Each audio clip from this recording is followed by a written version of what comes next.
Masaganang buhay kay Kristo Jesus.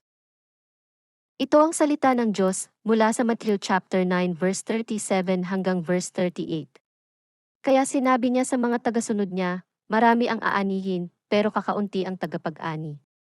Kaya idalangin ninyo sa Panginoon na siyang may-ari ng anihin na magpadala siya ng mga tagapag-ani.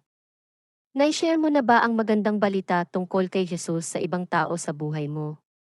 Noong tinuturuan ni Jesus ang kanyang 12 alagad, madalas niyang gamitin ang mga imay at metapora na bahagi ng kanilang kultura para maiparating ang mga mahalagang katotohanan sa kanila.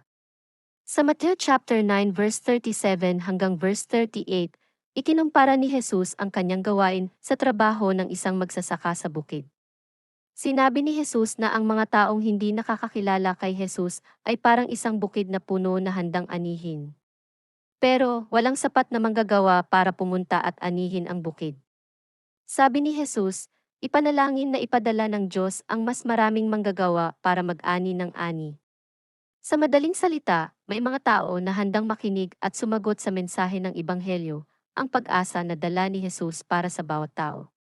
Pero nang sabihin ni Jesus na, ang manggagawa ay kakaunti, ibig niyang sabihin, kulang ang nagbabahagi ng magandang balita sa iba. Bilang mga Kristiyano, ipinagkakatiwala sa atin ang libreng kaloob ng walang hanggang buhay, at ating responsibilidad na ibahagi ang mensaheng iyon sa iba. Ngunit maraming Kristiyano ang itinatago ang kanilang pananampalataya.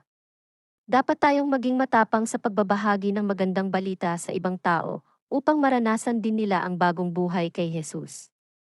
Maglaan ka ng ilang minuto ngayon para isaalang-alang kung ano ang maliit na hakbang na maaari mong gawin para magsimulang ibahagi si Jesus sa ibang tao.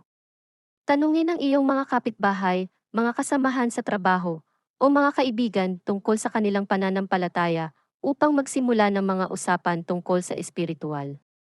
Ipanalangin na bigyan ka ng Diyos ng lakas ng loob at pagkatapos ay simulan na ang pagbabahagi sa iba.